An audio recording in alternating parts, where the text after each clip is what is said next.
Hey, folks, we are live. We are here. We are here. Welcome. Tim is on assignment today, but we're gonna carry on. We're gonna do the show and do it right. I think maybe probably We got we and got this. yeah, you know what? And make sure you if you have thoughts, comments on anything, put them in the appropriate comment location or open a window and yell them at your neighbor. We could do that too if you'd like. We won't We hear it probably, but if they yeah, scream loud enough, we might be able to hear it. maybe that could be good. So I guess let's go live.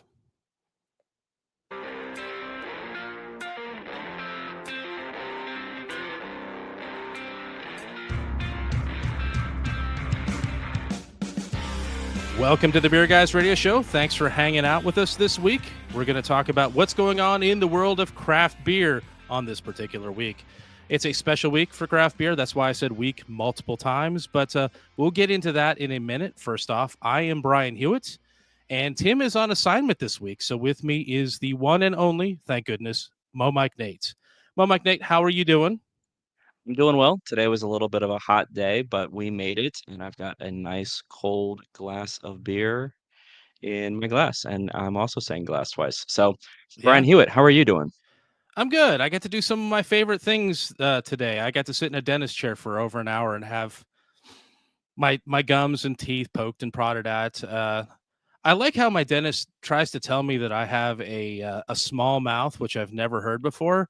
I think dude's just got big old bratwurst for fingers Is that because a compliment? I I have a small mouth. I don't know. I've only ever been told I have a loud mouth or been called the mouth of the South occasionally, which I don't know Oh, about that, but I'll take it. But yeah, I'm not one for keeping quiet typically, but yeah, so that was fun. It's been it's been a day. I've been in a lot of meetings, so this is just a continuation. I'm on camera again. I'm talking again, so it's just been I've been rolling the entire day. there you go. But Hey, you're the star of the show. the great thing about this is unlike the Teams meetings and things like that, or whatever streaming service you use, I've got beer. Like before, I didn't have beer. Now I've got beer, and I'm talking about beer, which is it's going to be more fun. So, I do have an update. Tim did tell me that he was murdered in an arms deal gone wrong, but I think because he told me I don't know if I believe he's actually been murdered, but I do have a theory though. It's because I didn't see him in person when he said it. He sent it to me over Hmm. Discord. It's possible the murderer was just being polite and letting me know he wouldn't make it on account of Yeah, having been murdered. And if honestly, that's that's the really case, considerate. yeah, thank That's a you, considerate murderer. murder. That's Yeah, thank you. that's the nicest thing a murderer's ever done for me so far. So, yes, but we assume that he will be unmurdered next week. However, that works out. So, yeah. So let's get into some fun stuff here. Well, Mike Nate, do you have opinions on MSG? For the longest time, I was always told that it was bad for you, and then recently I started looking into it as an umami additive to drinks and found out that it's really not that bad for you. So Have I'm you open to it. have you used it in cocktails before? It never occurred to me that that could be a cocktail ingredient. I haven't, but I did order some. Oh, you did order some. Okay. I guess I had always thought I didn't have a strong opinion on it one way or the other. I'd always heard people talking about how sensitive they were to it and how people get headaches when they have it, and Hmm. them being very sure that that particular Chinese place uses MSG because they always get headaches from there. I'm like, well, I mean, there's a lot of stuff that's getting cooked there. Maybe it's an oil or something like. I never knew. I never really had a strong opinion on it, but I didn't really seek it out. And then I started seeing like I don't know the fried rice videos Mr. Roger does and all that, and I like some Hmm. fried rice. I'm like, you know what? If it makes a good fried rice and I have it occasionally, I'm not opposed to the idea. But the reason I bring it up, and this is something I meant to bring up last week, but we didn't get to it, but there is a brewery in the UK that is adding MSG to a pale ale. And the reason for them doing it is to quote unquote stimulate your umami receptors. And a few people on social media were talking about it. And I happened to see that. And I was like, well, that's a really interesting concept. The brewery is Duration Brewing, and the beer is called Crisps. If you want to look it up, crisps like the British word The for chips. chips, basically. Yeah. So I think that's what it is. And it makes sense. MSG, the savory aspect of that. It Yeah. makes sense that that would be in a beer.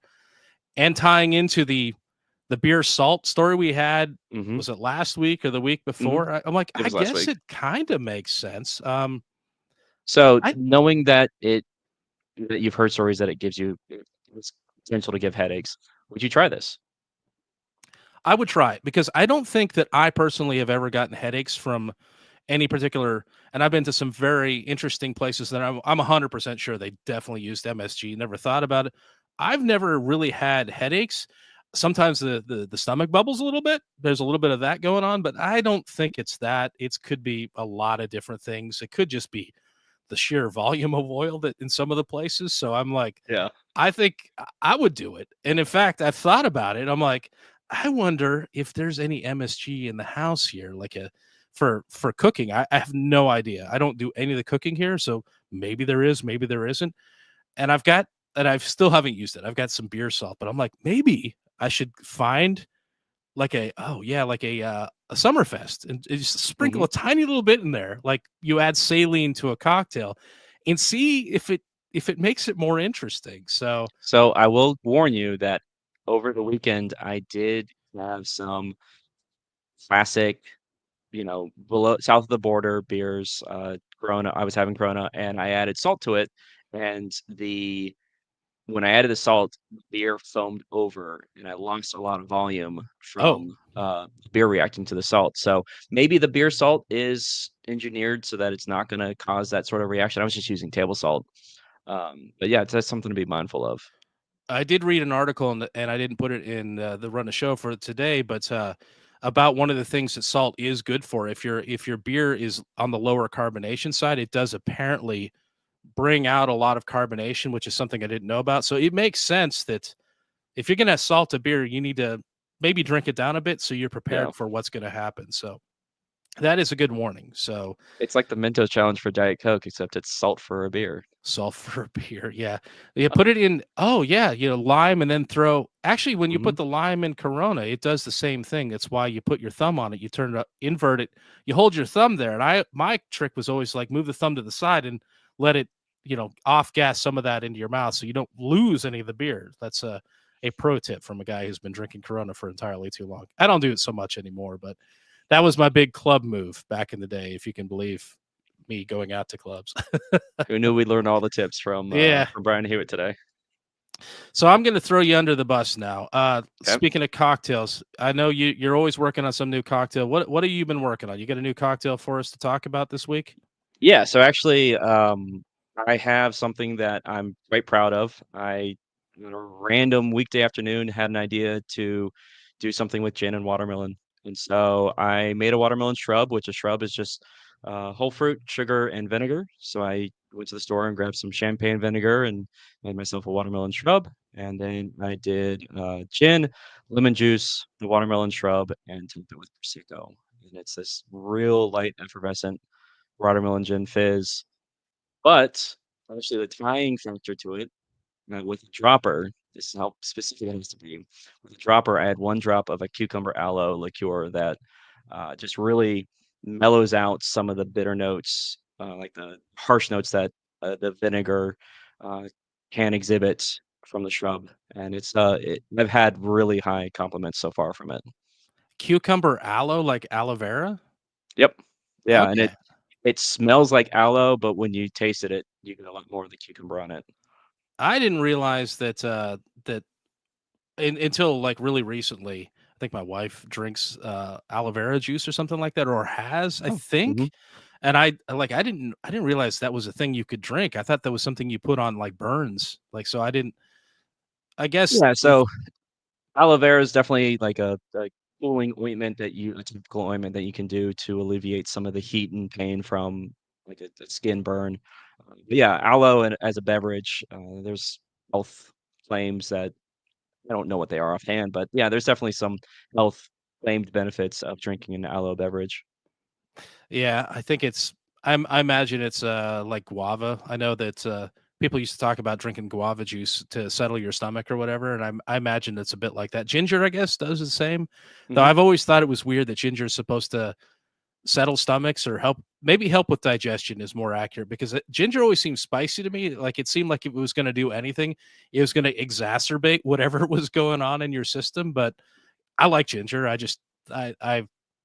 I've always been amused by that. I thought that didn't seem like it worked out the way people thought it did, but apparently I'm wrong. So Well, back in the day when I was managing a liquor store, my the store owner's wife told me a home remedy that she used to alleviate a sore throat, and that was to take raw ginger juice and mix in a little bit of honey, and then you take that, you don't eat or drink anything for 15 minutes, and honestly, that's been the cure of, um, any lingering cough that I have after a cold, honestly, for, like, the last decade. It's been really full. So, yeah, ginger, really, I don't know about ginger settling a stomach, but ginger definitely helping with a sore throat for me has been a good fix.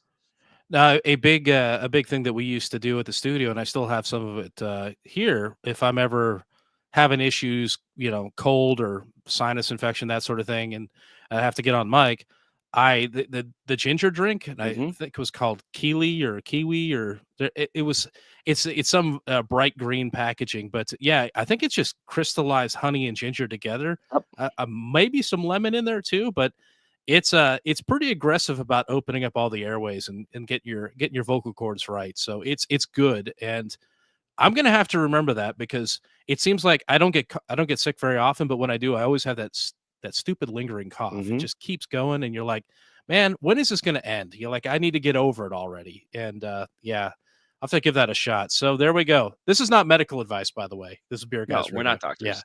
but if you got a cough, maybe if you got some ginger around, maybe you try it, maybe you don't. I know. But anyway, let's move this right along. I think we should get into the beers of the week. Nate, what are you drinking this week? So, in true double up, double down fashion, I've got 2 beers on my beers of the week in my glass right now from Break Brewing out of Nashville. We early on were trying to figure out the correct pronunciation of this, but we landed on Damachi Pivo, which is a dry hopped lager. It's really nice, not nice. It's really nice.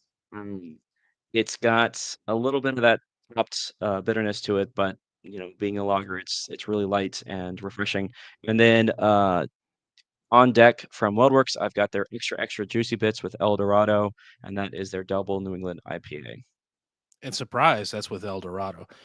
Did we decide that the Damasi or Damachi Pivo? I think that just means house beer in Czech. Hmm. I think I ran it through the Yeah. translator, which I didn't realize that. Maybe I should have. Like, maybe it's embarrassing that I didn't know this, but Pivo is just beer. As I've seen that used a lot, and it just never occurred to me to actually look it up and find out what it means. So, Well, it's like Firestone Walker with their Pivo pills. yeah, So it's exactly. their beer pilsner. Beer Pilsner pills. beer Yeah, or pilsner beer. yeah. Okay, yeah, that works. So for me, amongst the other reasons it's a special week, this is the first week I have been able to drink Sierra Nevada Summerfest. So I pregame with some of that. That is a German Pilsner. I look forward to it every year. I already have a partially consumed case of it, and pretty happy about that. So I had that. Quite nice. Very do recommend it if you're looking for something light and refreshing to enjoy this week. Check it out, or this weekend, I should say. Uh, Up now, I am drinking Beer Zombies Zombie Duck Hunter, and I think I do get these beers because the name is the can art in the name is amusing. It's Yeah. always enjoyable to look at. But so far, I've enjoyed every. I think it's always been IPAs I get from them. I've enjoyed all the IPAs. This is a West Coast IPA with Mosaic, Talus, Simcoe, Idaho 7, and Citra, and it's just a winner. I'm enjoying the heck out of it. I do like seeing the return of West Coast IPAs. It's not 100% clear, but it is clearer than most things these days that are called West Coast IPAs. Yeah, For it's some really reason, nice. they're Yeah, hazy still. it's really nice seeing more and more West Coast releases. I actually considered pulling a double West Coast IPA for one of my beers of the week this week, but WeldWorks won out. But in a little bit of a uh, heads up on this, but we will be going to a West Coast IPA beer festival next month, and that's just one of those things that it's cool seeing trends come back. So we saw the Crispy Boys coming back with a lager. trend, and then to go back away from the hazy and the New England style and going back to the West Coast style. It's nice seeing it, things coming full circle. And I'm wondering if this beer just has a little bit of chill haze, which used to be a flaw that people would fret about with IPAs, but now it's like, "Ooh, hey, that's haze. That's haze. You want that. Keep that." So, We're gonna have to learn that phrase all over again. yeah, exactly. How you can drop things clear and all that sort of thing. And Mhm. so coming up later, probably the after show, after party with the Patreon folks, I'm going to get into Other Half's Whiz, which WHIZ, which is a double dry hop New England IPA with oats, wheat, and a blend of Citra, Strata, Eldorado, Cashmere, and Citra Cryo hops. So that's great. I like everything Other Half does, and I love that we're getting them in this area. I'm like they're from New York and they're making it all the way down here to Georgia, so that's cool. And I will say that I do not have a Bapple this week. I have looked, and I believe Mo Mike Nate has mentioned he's also looked. Not Yeah. seriously. I looked at a local grocery store and did see that they had Bush Light, but not Bapple. So I was gonna get some, but maybe the next time. I'm not going out of my way. The the release notice about it says it should be around all summer, but it's limited. I figure sooner or later I'm going to get some. I'm going to try it, and we'll have a full report when that happens. Maybe next week. Who knows? So, yep, that's where we are with that. So you didn't. Are you going to go out? Are you going to make a special mission to go out and get some Bapple, Mo Mike Nate? I'm gonna try. Like I said earlier, I had looked at a local grocery store, but it was unfruitful. So, no pun intended. So I'm gonna look out for it again. Okay. All right. Well, that's good. You know what? This is not the week for it anyway, because it just in time for drinking season. It happens to be American Craft Beer Week, and Bapple is not officially craft beer. So, yes, Monday, May 12th in the past at this point, through Sunday the 18th is American Craft Beer Week, the annual celebration of craft beer hosted by the Brewers Association. And according to their statistics, 9,976 craft breweries were in operation in 2024, and they employed 197,000 people. So that's a lot of people, plus probably all the brewery cats and dogs. They don't get paid, so they don't count, but we love them all the same. As a result of the growth of the industry over the years, especially the past decade or so, most Americans live within 10 miles of a craft brewery. In addition to kicking off beer season, which is what American Craft Beer Week is all about, beer season is the time of year when people are more likely to go enjoy a beer outdoor at outdoor gatherings and events, that sort of thing. So American Craft Beer is about appreciating the passion and skill behind craft beer, exploring new and interesting beers, and supporting your local breweries and businesses, and socializing with other fans of craft beer, because we're all looking for a good occasion to come hang out and enjoy some beer together. So it's a social activity. Drinking craft beer by yourself, the beer tastes fine, but it's not as good if you're not with some other people to enjoy it. So it's basically a good time for a good cause, which is such a craft beer thing. So good times, good causes. So hopefully you have a chance to get out there this weekend and enjoy some great craft beers at some great local breweries. So yeah, that's great. And we appear to be having some technical issues. So one moment, please, while we address that.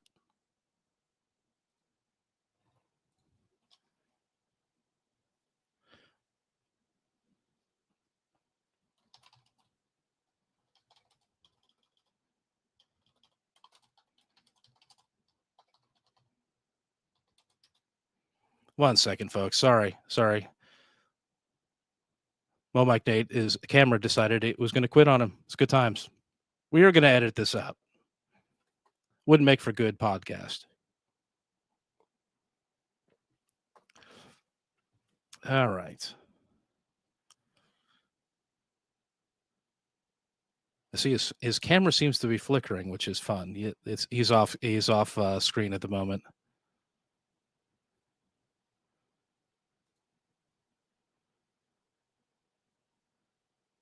It's Patrick Doyle forgot to hook up the doll.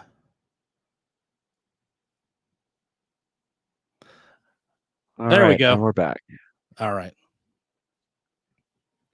And we'll give it a second and I think I'll come in with yeah, I'll come in with something. All right. So, I'm seeing the chat. Patrick Doyle says you forgot to hook up the doll. I think they were referencing some technical issues you were having, Mo Mike Nate. But yeah, voodoo doll. Yeah, exactly. Maybe somebody put a pin in the camera voodoo doll for your camera. But anyway, we'll move right along. Oh yeah, American Craft Beer Week. Make sure you go out and get some. Are you going to any breweries this weekend, Mo Mike Nate? Do you have any plans for that? Any specific ones? I'll likely go to a brewery. I this weekend I'll be out of town, or this Saturday I'll be out of town. But yeah, definitely Sunday I will make a point to go out to a brewery that I haven't been to in a while, and support local.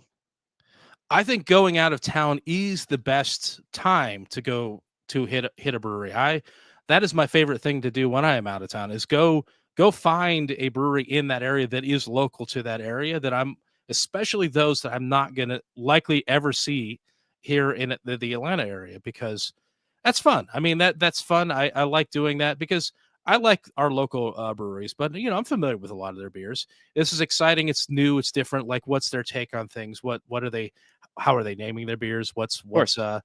The I guess the folklore behind whatever's going on with the brewery. So that's a good time. But you know what? If you're busy, at least do it on Sunday. That'll be good. So what about you, Brian? Are you going to go support your local brewery Yes, for American Craft Beer Week? Of course, yeah. definitely, definitely. When Iron Hill used to be opened, just like basically right next door to where I live, it was like an easy thing. It's like, sure, why not? I'm like, it's half the time I'd stop by there anyway on the way home, but unfortunately that location closed. So, oh yeah, Zach West wants to go to Halfway Crooks for their Czech beer days. I also do. Is that? I don't know when that's happening. I wonder if that's happening right now. But yes, that would be a really great place to go. I'm gonna go somewhere. If nowhere else, I might swing by our buddies over at Contrast, just down the way from where I'm at right now. Easy place to swing in, really laid back area. It's laid back environment in a fun area like that little downtown area is fun for them. But I guess that's only relevant to people who live in the Atlanta area. But Of if course. you come into town and swing by Contrast over in Chambly, it's fun. It's a fun little neighborhood. Anyway, we'll move things right along. We've got some interesting teaser news about Bourbon County for this year. Uh, Basically, it's good news for anybody who thinks. Now, what do you think? I think we've talked about this in the past. Hmm. Big stouts. It historically a big stout with those big pastry stouts, the big barrel aged stuff, 750s, 22s. What do you Yeah. think about that? You like them in that format, or do you? I think people they've been moving down in like the cans and other things lately. What do you prefer? Would you rather have a big bottle of a big stout or a smaller bottle or can of a big stout? If I'm drinking for one, aka I'm drinking by myself, I usually prefer a smaller package size. The nice thing about the 750, the nice thing about the 16.9 ounce or the 22 is that when I share, I get more in my glass. If I'm sharing a 12-ounce bottle, then I'm only going to get 6 ounces of my glass if it's between two people. If I have a 750, which is roughly 25 ounces, I'm going to get full pour, the full, 12-ish ounces for me. So, hot take. I think we should be doing big pastry stouts in the mini kegs so that you can get your Oh, little keg pour of draft pastry, big boy, big boozy. Think, honestly, think about a little Black Tuesday in a fat, in a small little 5-liter keg. so Uh, I noticed you said when you're drinking for one, you prefer the smaller packaging. So when you're pregnant, you prefer the larger format bottles and or kegs. Okay, that makes a yes, lot of yeah. sense. Um, yeah, I really wish there were more occasions for sharing of large format beers, and part of that's on me just not making out to whatever events are happening. I've gotten invitations to go out places, and I don't know, I just get It's lazy. easy to be a Yeah, homebody, Brian. Yeah. COVID trained me so well. I'm like, you don't need to leave the house ever. It's like, okay, let's not. Yeah.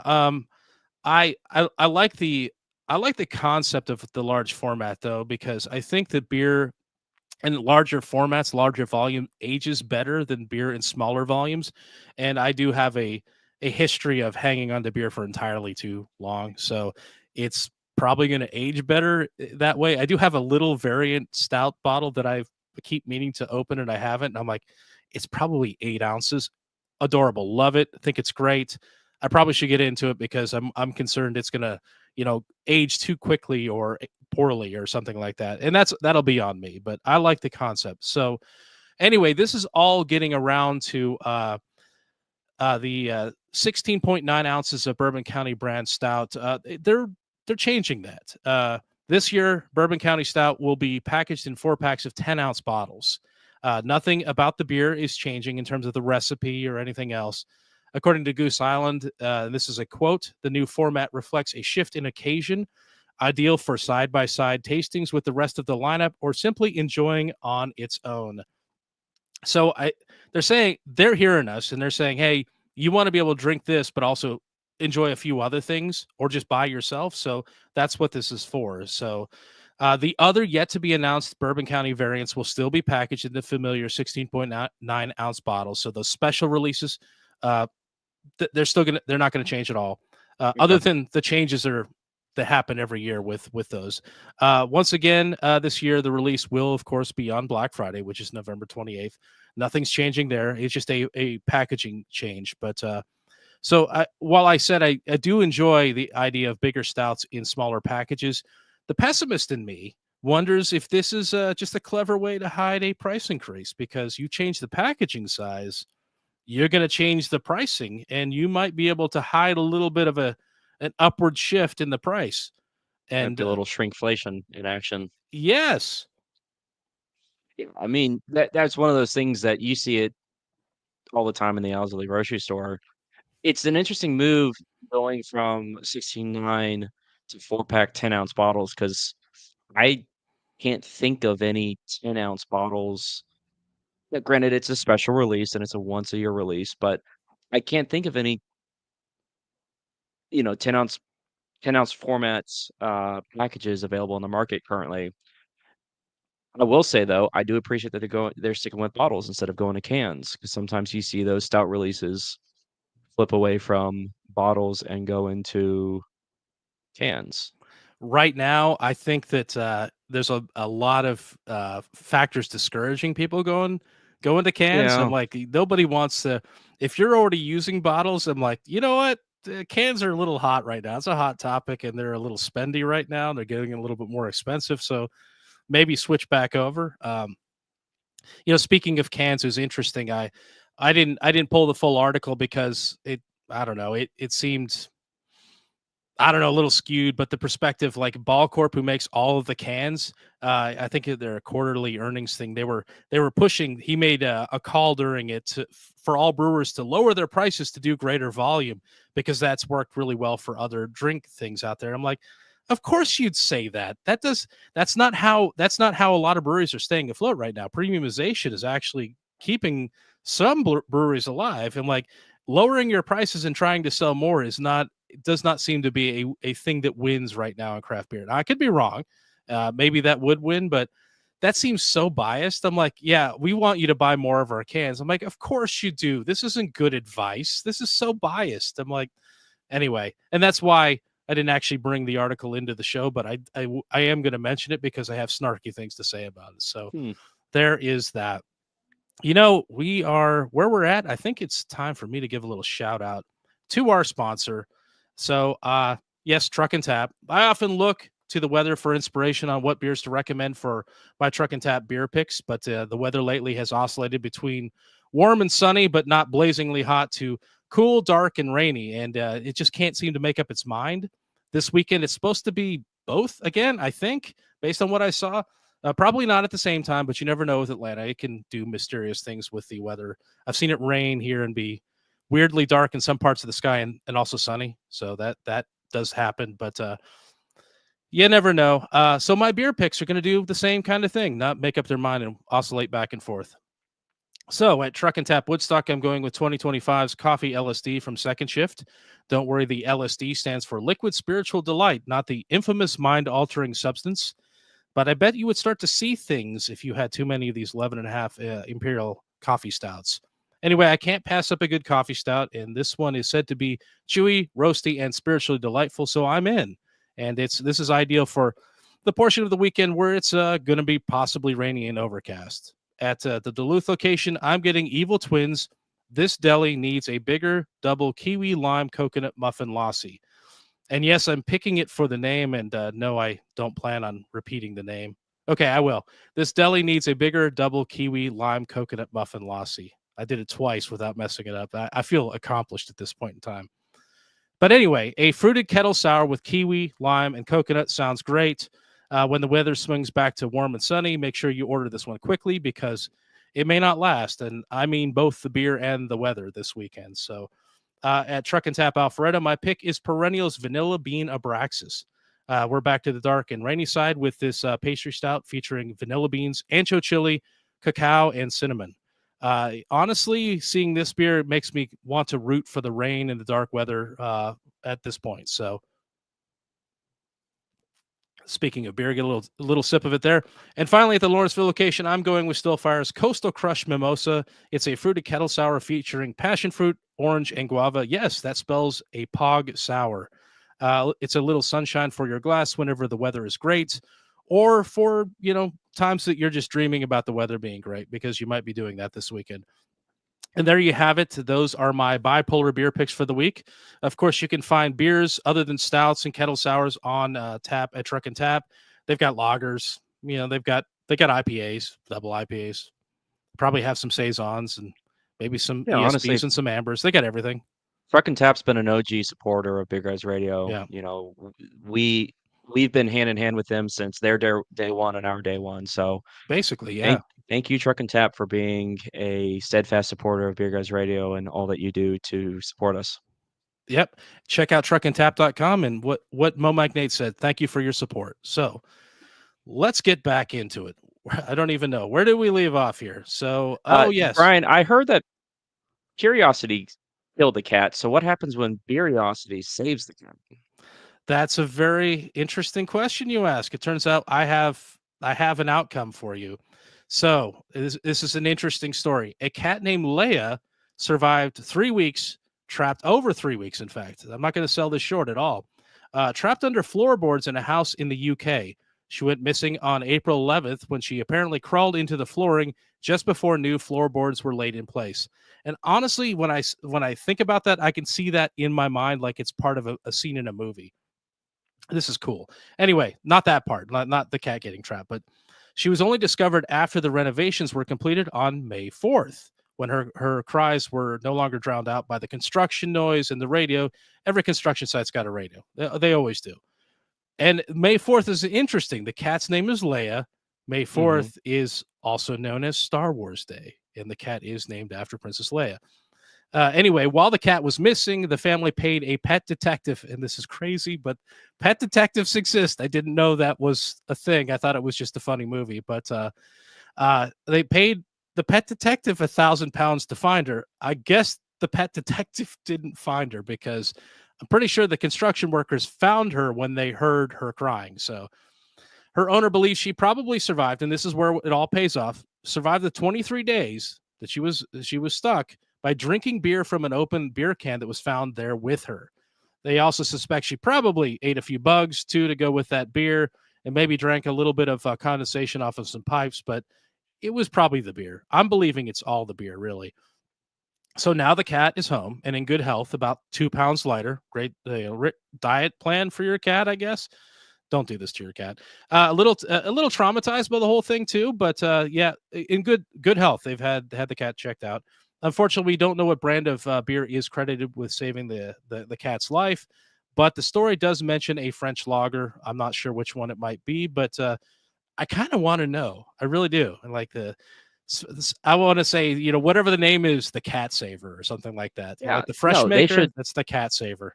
they should absolutely capitalize this in their local marketing on selling more pints and saying that we bring life. Our beer uh, sustain a cat for so long or whatever. This is the kind of thing where, somewhere like 50, 100 years down the road, like people, like, why do people always put an open can of beer under their floorboards when they're building a house? Like, what's the deal with that?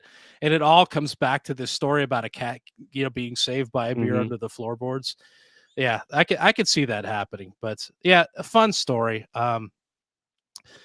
Staying over on that side of the pond, I've got a cool story about a Spanish startup, and they've got an interesting idea of about how to grow hops indoors. They use a vertical grid system to grow hops, and the startup is called Econoke, Econoke, something like that. I'm not sure how to pronounce it exactly, but yeah. So it's a vertical grid system to grow hops. They use LED lights to grow the plants, which makes sense. That's the way to do it these days.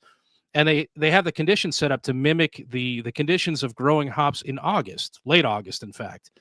The aim of the project is to provide an alternative to traditional outdoor hop farming, which kind of makes sense. That's had a rough go of it in Europe in the recent years. They've had droughts and various other things going on. Apparently, there's been a 40% decrease in the European hop production last year, mm, and that was due to the unpredictable and unfavorable weather patterns. So mhm. hops are getting beat up in Europe. I haven't heard as much about the weather messing with hops here. I've heard about farmers here in North America scaling back what they're growing intentionally, just because the demand isn't quite as high as it once was.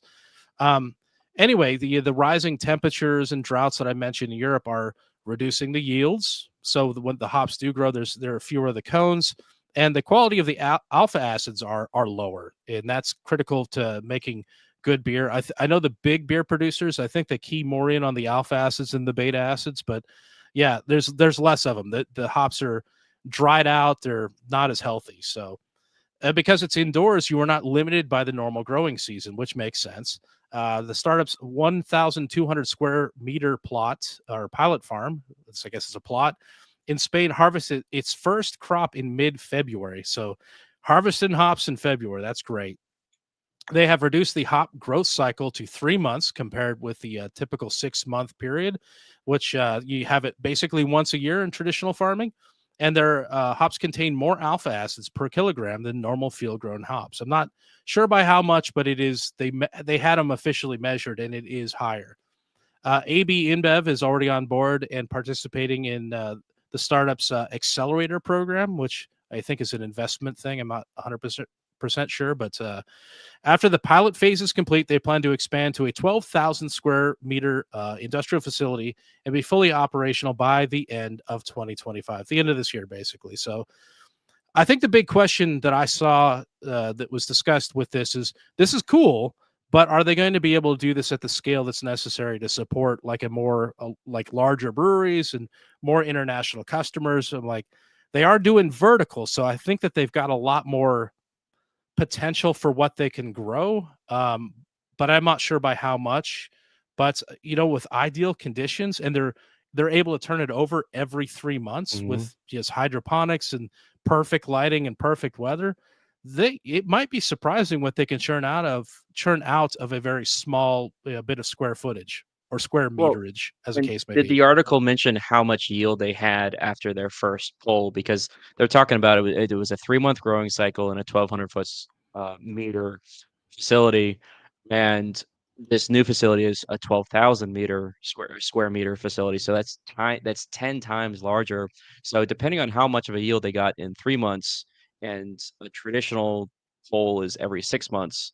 So you're quadrupling the amount of times you can harvest, and then you are times 10 timesing the square meterage that you have of growing space that you have available. Not to mention if it's taller, I'm sure that you can even, on the z-axis, you can even get taller vertical growing space. And so yeah, if you're with climate change and with, rising temperatures and drought and the reduction of alpha acids in hops grown conventionally, I'm interested in seeing how this could reshape up growth over in Europe.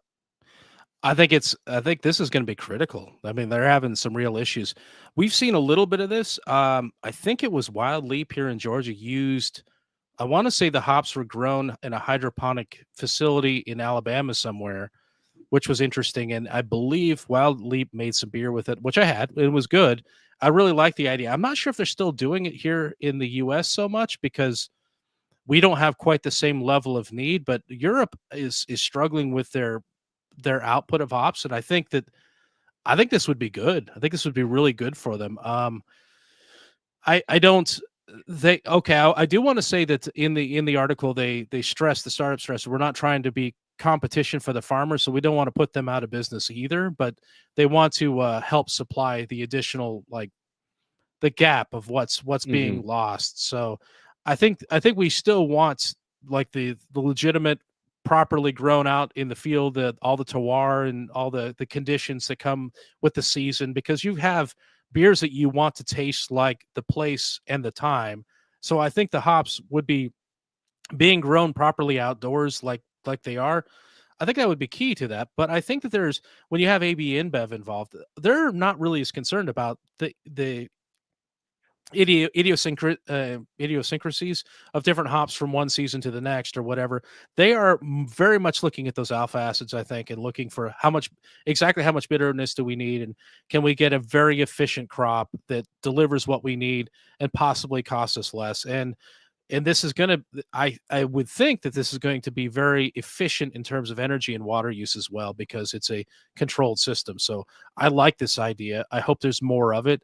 I do not want to see the farmers go away. I want them to continue growing the fun stuff that they're growing, especially the very interesting, I'm sure, wild and interesting unique varieties there may be out there that people might be growing. So I want them to continue doing that as well. But Well, yeah. this is cool.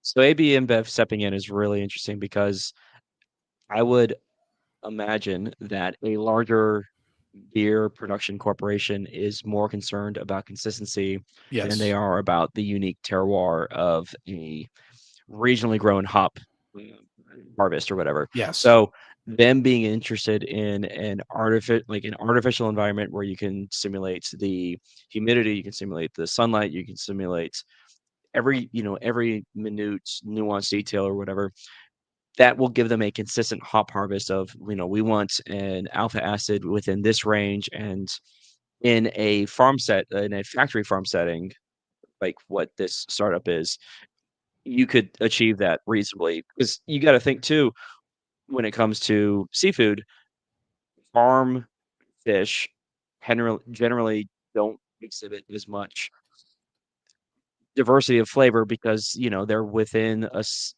holding pen and they have food fed to them, and they're not getting as much uh they're not traveling as much, so they're not getting into different kinds of water, um different environments and whatnot. So hops grown in a controlled environment, a corporation being interested in it means that they're going to have a more consistent hop addition to their beverages, and it makes perfect sense. And so I think this would really be able to backfill a need that potentially, with the challenges that hop farmers are experiencing in Europe, that this startup is going to be able to satisfy that for companies like AB and Bev. That is a good point. You do run the risk of, while it's a very efficient crop, it's going to be very homogenized because it's very controlled, and the outcomes are expected to be very, very much similar. So yes, that would make sense. A large company like AB and Bev would be on board with that. So good point. Good point. You know, speaking of things that are talking about the environment and pollution and things like that affecting hops, so beer has a PFAS problem. So we've heard about a lot about microplastics lately. That's a thing that people keep talking about. I saw a video the other day where somebody randomly brought it up. So it's reached that point in society or in the culture where it just is a topic of conversation. But yeah. Well, there's also apparently a problem, and they're studying it with PFAS contamination. So, what is PFAS? And I think I'm saying that properly. It's an acronym, and I don't have the full spelling out of it, but it's basically synthetic compounds they're used in things like nonstick coatings, firefighting foam, and industrial processes. They're commonly called forever chemicals because they don't easily break down in the environment and they can accumulate in human bodies over time. Exposure to these PFAS, it has been linked to cancer and reproductive harm and immune system disruption. Uh, the most common kinds found in beer have been linked to, firefighting foam and industrial runoff. So some interesting stuff that gets into it. And so RTI International study, they found that municipal drinking water is the primary source of PFAS contamination in beer. So it's not the beer and it's not the ingredients in beer other than the water. And they're getting it from their municipal water system because their water systems in some Mhm. places are contaminated. So beer near known PFAS contamination sites, and they specifically called out North Carolina. I don't know why. I love North Carolina, but apparently they've got, I don't know if it's a firefighting issue or an industrial waste issue or if there's something else that happened somewhere in North Carolina, but apparently that area had higher concentrations of PFAS. And I don't like hearing that, to be honest with you. But beers brewed in these places with the higher concentrations were 15 times more likely to contain PFAS. That said, these compounds were detected in nearly all beer samples they tested. Approximately 18% of U.S. breweries are in zip codes with detectable PFAS levels in municipal water. Some of the beers tested exceeded the EPA's maximum contaminant limits for PFAS, which is a little concerning, but it's only some of the beers. International beers generally had lower PFAS levels, but some of them still showed detectable contamination, which suggests this isn't just a U.S. issue. This is a global issue. So, what can we do about it? That's the question. You hear that, and like, what are you going to do about it? So, yeah, what I read, craft brewers are advised to test their brewing water for PFAS and reassess their water sources if necessary and possible. So, if you can deal with your water in a different way, maybe it's a good idea to do it. If you're finding the levels are higher than you would like them to be. Um, Ideally zero, but like we'd want zero, but I don't know if anybody can achieve perfection here. Breweries can upgrade their filtration systems to things like activated carbon. I don't know why I said that weird, carbon anion exchange, anion exchange, I don't know how that one's said, or reverse osmosis systems. Those will all take that out to a good extent. Breweries are also advised to use filtered water for their clean in place CIP processes. So a lot of times, breweries will use, and I don't know this 100% of the time, but breweries are going to use filtered water for the beer because they're producing, that's what people drink. But any old water can be their, the clean in place water, so that still could have contaminants, and a little bit of Mhm. that residue can possibly be left behind. So they recommend you don't do that. You filter that before you use that. So consumers should support the breweries to take steps to keep their beer PFAS free. So if a brewery takes extra steps to ensure that their beer is not going to have forever chemicals in it, I think it's a good idea to buy their beer. Like let's buy their beer. Let's support them when they do this, assuming their beer is good. I'm sure that is, but assuming it's good.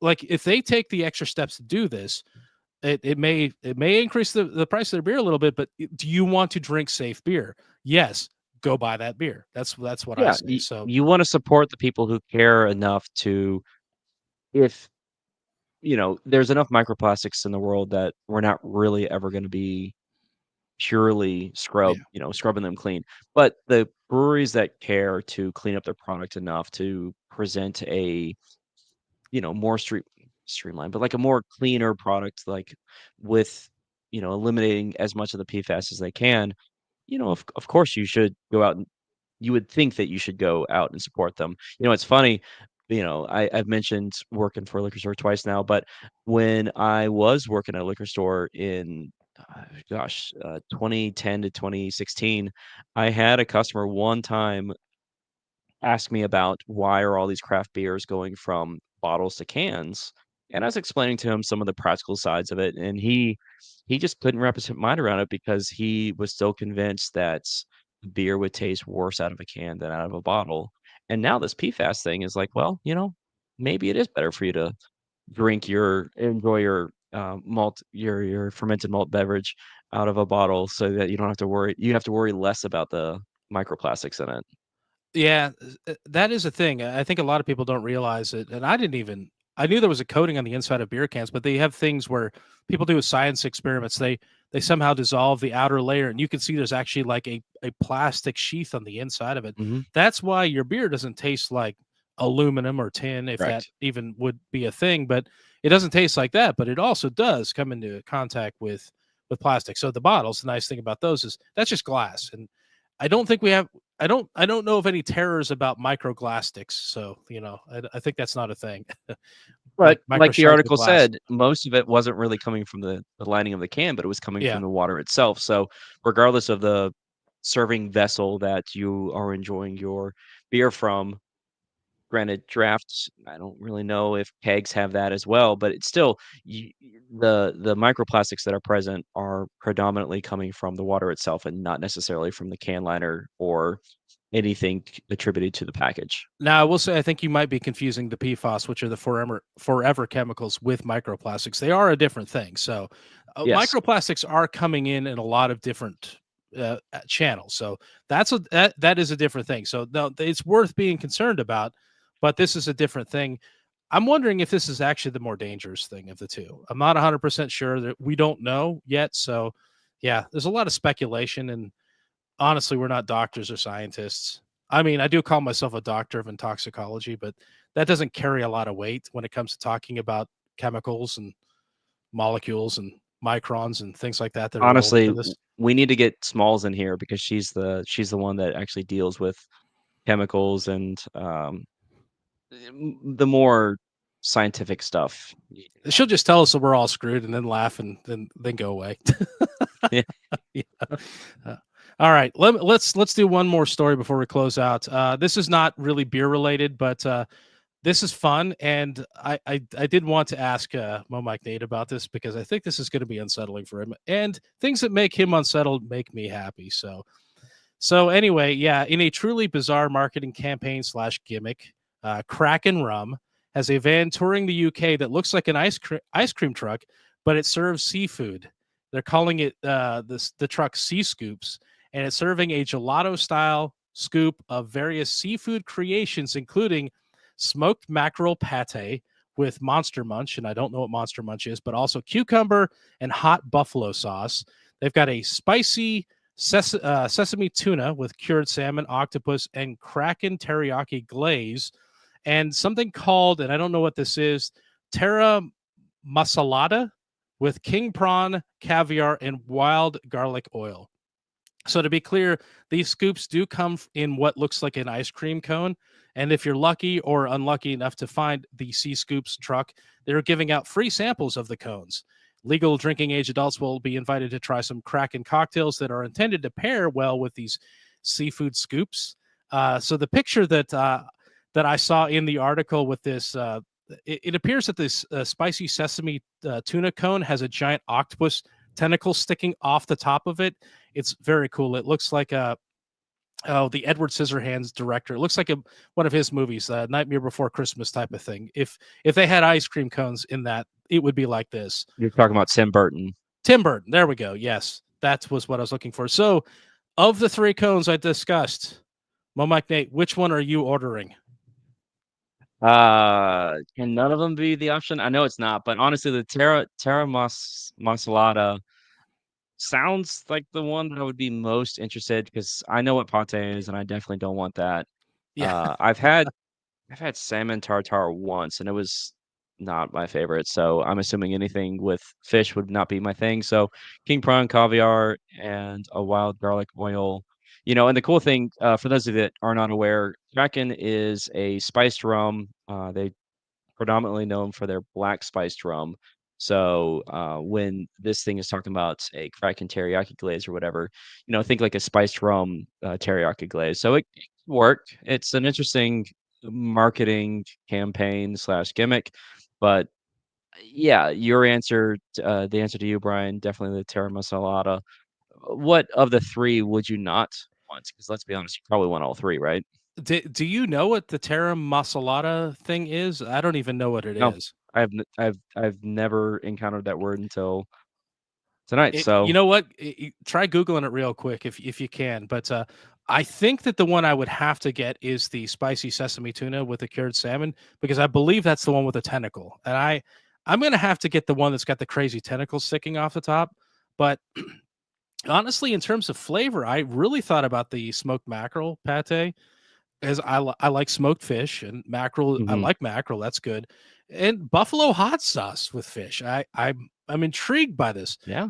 I don't know what Monster Munch is, and probably somebody will tell me at some point. But I would just roll the dice on that. Is that like Captain Crunch cereal sprinkled on top of it? I don't know. I would give it a shot. Yeah, I think they all sound good. You know what? I would try all of them a little bit.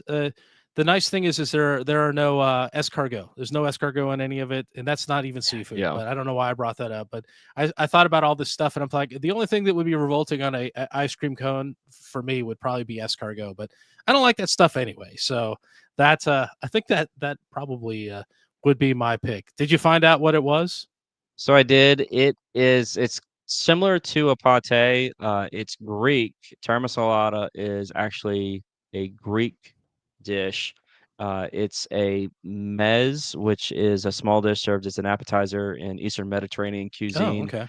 And it honestly looks like it has the consistency of a pate. So I'm going to change my answer to the spicy tuna because I'm a big limitation on texture, and that just looks absolutely disgusting to me. I have a And feeling you'll this have an issue with the texture in all these because they are. That's Tyler, so true, he they're all almost hurled scoops. thinking about. So, I'm glad I can inspire you, Tyler. you're getting exactly what you wanted with this article. Yes, Thank you so much, yeah, Brian. absolutely revolting.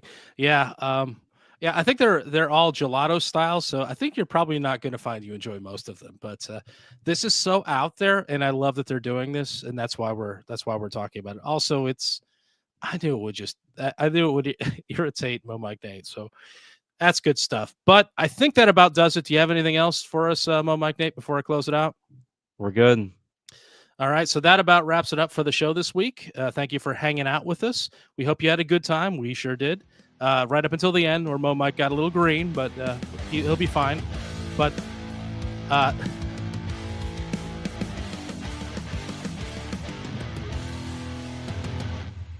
We'll okay, fix that in post. we're gonna want to do that again. I'll start over.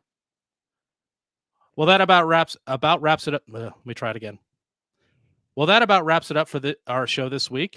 Thank you for hanging out with us. We hope you had a good time, and if you did have a good time, we hope you'll support us by telling a friend to check out the show, or force an enemy to check it out. And don't do that. Don't force anybody to do anything. But subscribe if you haven't already. If you really, really enjoy what we're doing here, we'd appreciate your support on Patreon. Just head over to patreon.com/beer guys. There are all kinds of fun perks, including access to our Discord server where we talk about beer and other things all week long. And we do an after party after each show. And for our Patreon folks, we hang out, have some beers, talk a little bit about everything going on. And yeah, we love it if you join us. But with that said, we hope you have a great week. And don't forget to drink local. Cheers.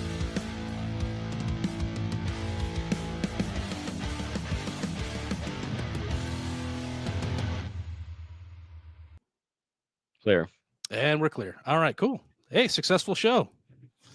Yeah, I, minus a little hiccup with it's technical difficulties. It's you don't change anything, and all of a sudden they just the monkeys, the little I was uh gonna say something about that earlier today. I've had that happen with like my machine for work where I didn't change anything, but suddenly things stop working. Like what? What happened? We've had this problem happen with audio equipment Mhm. for recording the show. I've had it with work equipment. I'm like, what happens? What there's some weird gremlin thing that crawls into stuff and just breaks what works fine. Don't it's weird, but Yep. All right. Hey, folks, yep. we just crossed over the 1 hour threshold, so Instagram's kicked us off. We're going to go ahead and end the live stream. Thank you so much for tuning in. We will be here next week, and don't forget to drink local. Cheers.